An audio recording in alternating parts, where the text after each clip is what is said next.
Graça, misericórdia e paz da parte de nosso Senhor e Salvador Jesus Cristo. Amém? Amém. Nós vamos abrir nossas Bíblias na primeira epístola de Paulo aos Tessalonicenses, capítulo 4, e nós vamos ler do versículo 13 ao 18. Se você quiser só escutar, fique à vontade. Diz assim a palavra do Senhor: Não quero, porém, irmãos, que sejais ignorantes acerca dos que já dormem, para que não vos entristeçais como os demais que não têm esperança.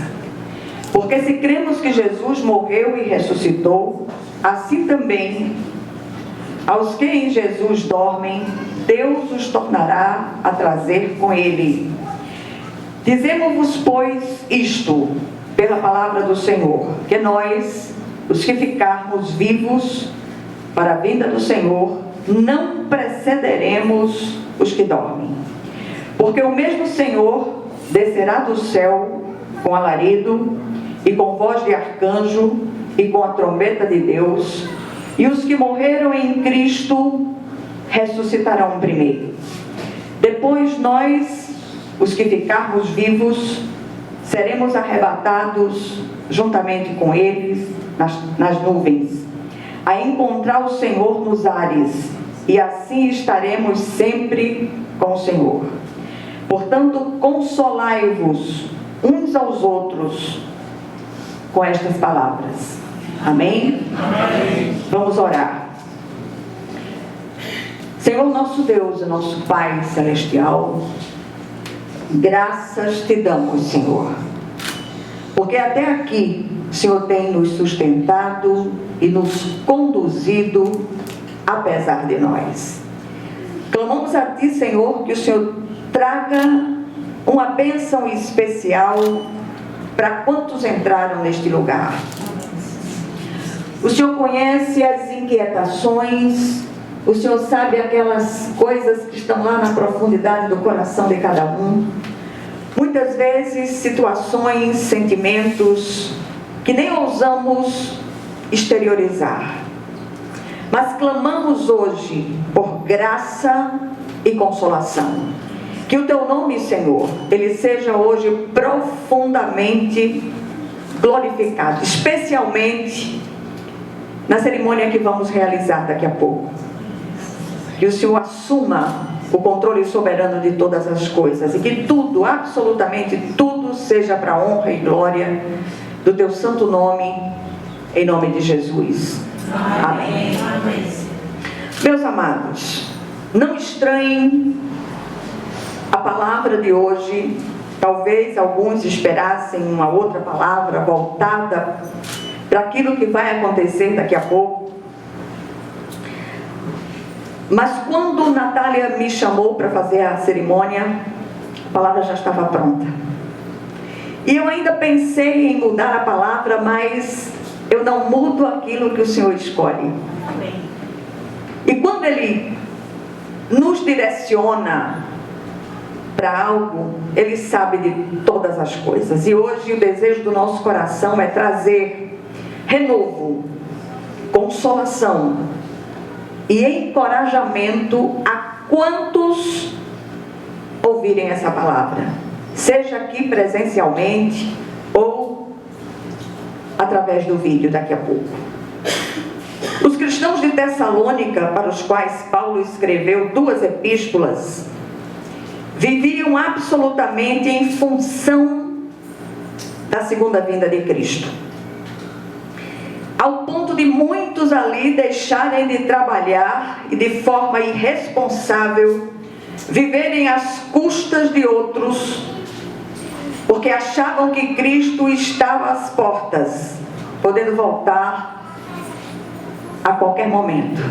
Pense nos bichinhos irresponsáveis. Eles estavam doidinhos para deixar de trabalhar, então pegaram a deixa.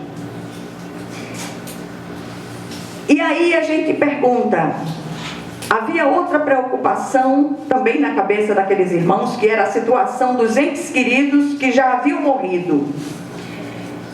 E a pergunta é: e quando o Senhor voltasse, o que seria feito daquelas pessoas? Os cristãos que estiverem vivos quando o Senhor voltar, teriam algum privilégio em relação aos que faleceram? O texto que lemos procura trazer luz a essas questões. São muitos os questionamentos em relação a essas coisas, a semelhança do que aconteceu no passado lá em Tessalônica. E parece que os habitantes de Tessalônica fizeram escola através dos séculos. O apóstolo Paulo aqui consola os cristãos não só do passado, mas de todas as épocas. E a consolação do apóstolo se baseia em 5 fatos inquestionáveis relatados pelo texto em apreço. Primeiro, aquilo que a palavra de Deus revela, como já lemos. Desde os tempos antigos, a humanidade tenta desvendar o mistério da morte e da vida no além. No entanto, apesar das experiências relatadas por muitos, o que temos de concreto é aquilo que é revelado pela Santa Palavra de Deus. Tudo mais não passa de especulação. O apóstolo Paulo afirma no versículo 13 que não quer que seus leitores sejam ignorantes em relação aos que dormem, ou seja, aos que faleceram, para não se entristecerem ou perderem a esperança como os demais que não conhecem a Deus. No versículo 15, ele faz uma declaração baseada na palavra do Senhor. Portanto, o que ele diz é absolutamente inquestionável, irrefutável. Você ou crê ou não crê. Não há meio termos em relação à palavra de Deus. Assim, nós, os cristãos, não precisamos ficar imaginando isso ou aquilo, baseados nas especulações de alguns. Eu nunca vi tanto mal-assombro como tem aparecido no nosso tempo. Misericórdia. Só Jesus na causa. Cremos e nos consolamos com aquilo que está escrito na palavra de Deus, que é a nossa única regra de fé e prática. Se você quiser procurar outra coisa, vá baixar noutra freguesia, como se dizia anteriormente. A segunda coisa, Cristo voltará. Isso é fato. O apóstolo usa o verbo dormir como uma metáfora para se referir aos verdadeiros cristãos que partiram para a eternidade. Esse sono refere-se ao corpo, não ao espírito do homem, que ao deixar esta vida entra imediatamente na presença do Senhor. A realidade da volta do Cristo é um grande consolo em meio à tristeza da partida de um ente querido. E é isso que eu tenho experimentado nesse tempo. Doidinha para ir para casa, estou eu. Não dizemos que perdemos aqueles que se foram, porque sabemos onde estão. Quem pode afirmar isto com certeza? Aqueles que creem em Jesus Cristo e o receberam como Senhor e Salvador pessoal. Qual o elo que nos une aos nossos queridos que morreram no Senhor? O vínculo da cruz, por intermédio de Jesus Cristo. Em terceiro lugar, o texto mostra a realidade da ressurreição. Cristo ressuscitou. Nós ressuscitaremos. A gente tem vivido um tempo de uma quantidade absurda de revelamentos, não de revelação, porque a revelação que a gente precisa ter está aqui, mas de revelamentos inventados pela cabeça de muitos, para iludir os tontos, aqueles que não têm acesso à palavra de Deus. Você quer saber aquilo que Deus tem para você? Leia a palavra. Busque a palavra de Deus. Se deixe ministrar pela presença do Espírito. E você verá a glória de Deus em todas as situações. Em terceiro lugar, é isso que eu já falei, a realidade da ressurreição. Assim como Cristo ressuscitou, todos os queridos que morreram em Cristo ressuscitarão também. A Bíblia diz que a ressurreição de Cristo, e eu quero repetir mais uma vez, diz que a gente vai ficando velha, vai ficando repetitiva. Imagina eu. Essa ressurreição é a garantia, é o carimbo do céu sobre as nossas vidas. Jesus ressuscitou, nós ressuscitaremos para a glória de Deus. Quando Paulo pregou a doutrina da ressurreição, os filósofos da época, um bando de tontos, zombaram dele. Para aqueles filósofos, como seria possível ressuscitar o corpo já apodrecido e em decomposição? Para eles, essa doutrina era absurda e absolutamente impossível. Na ressurreição, o corpo não será reconstruído com os mesmos elementos terrenos, mas com elementos espirituais. E quando nós lemos 1 Coríntios 15, a partir do versículo 35, nós vemos palavras esclarecedoras a respeito deste assunto, trazidas pelo apóstolo Paulo. Paulo compara a ressurreição do corpo com a planta que nasce de uma semente. A flor ou o fruto não é igual à semente, mas há uma relação entre elas. O corpo morto é a semente sepultada no solo. E ele diz: semeia-se corpo natural e ressuscita corpo espiritual, corpo da ressurreição, semelhante ao corpo de Jesus.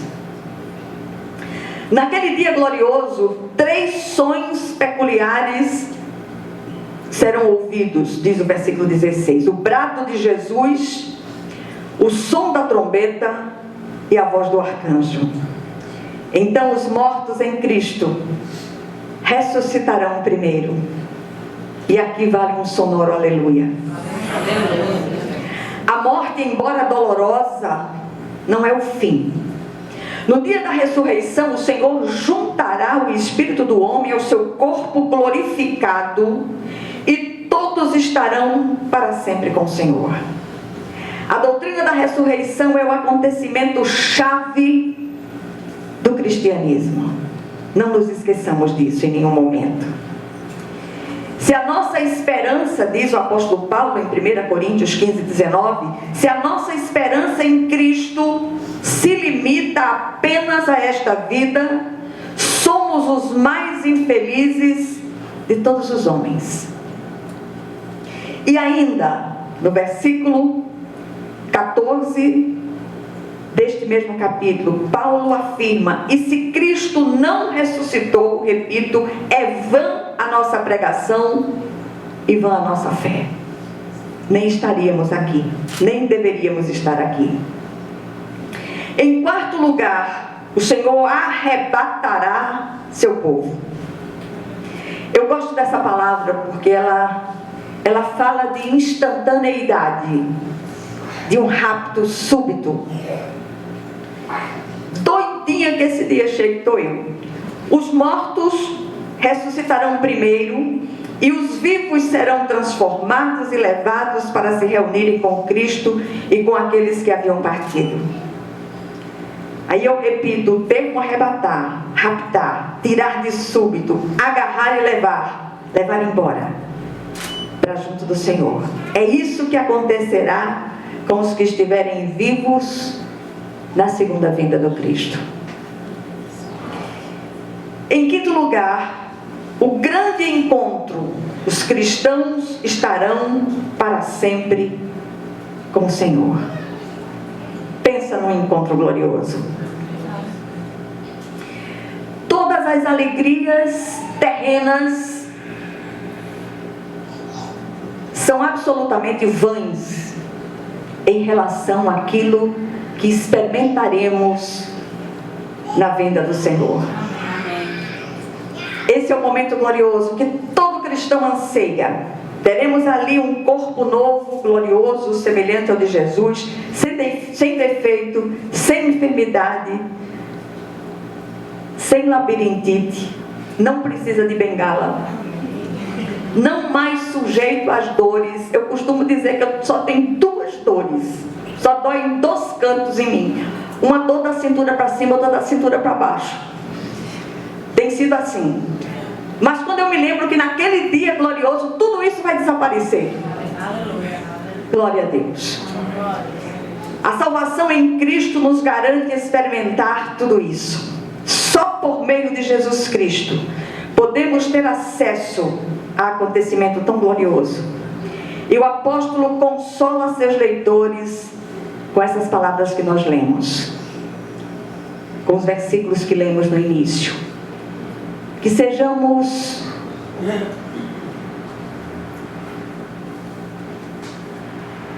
fiéis à palavra, que insistamos em crer naquilo que está escrito na Santa Palavra de Deus.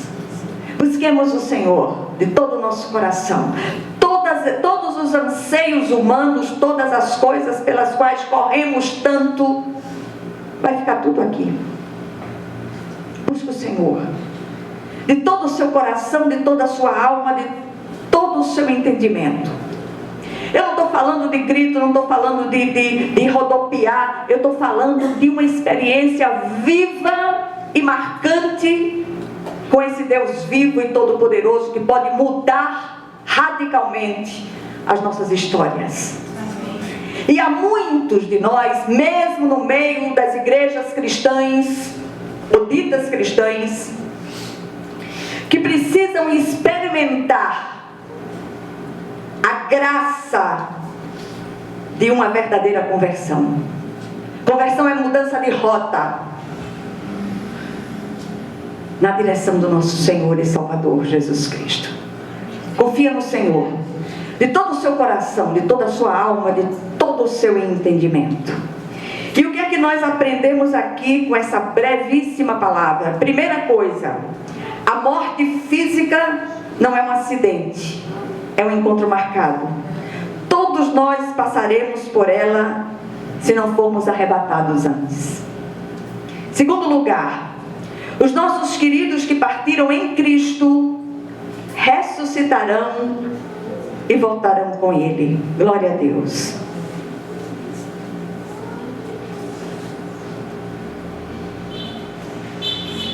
A ressurreição do Cristo é o penhor, a garantia da nossa própria ressurreição. Que possamos crer nisso, para que não percamos a esperança. Um cristão não pode viver sem esperança. E esperança para o cristão não é uma simples expectação positiva de algo que ele espera. Não, é uma pessoa chamada Jesus, o Cristo de Deus, a esperança viva de Israel. E a nossa esperança vive e reina pelos séculos dos séculos. Em quarto lugar, quando o Senhor voltar, reunirá seu povo de todas as épocas para estar para sempre com Ele. E por último, a única maneira de reencontrarmos nossos queridos que morreram em Cristo é receber também a Jesus Cristo como Senhor e Salvador. E isso não se trata de religião ou religiosidade, mas de relacionamento íntimo com o Cristo vivo e ressurreto. O Senhor não é Deus de mortos, o Senhor é Deus de vivos. E o desejo do nosso coração é que Ele continue ministrando essa palavra ao seu coração, já que ele cismou que tinha que ser essa palavra. Certamente ele quer falar com alguns de nós no dia de hoje. E que sejamos bons de ouvidos, atentos àquilo que o Senhor deseja ministrar a cada um de nós no dia de hoje, em nome de Jesus. Amém. Amém.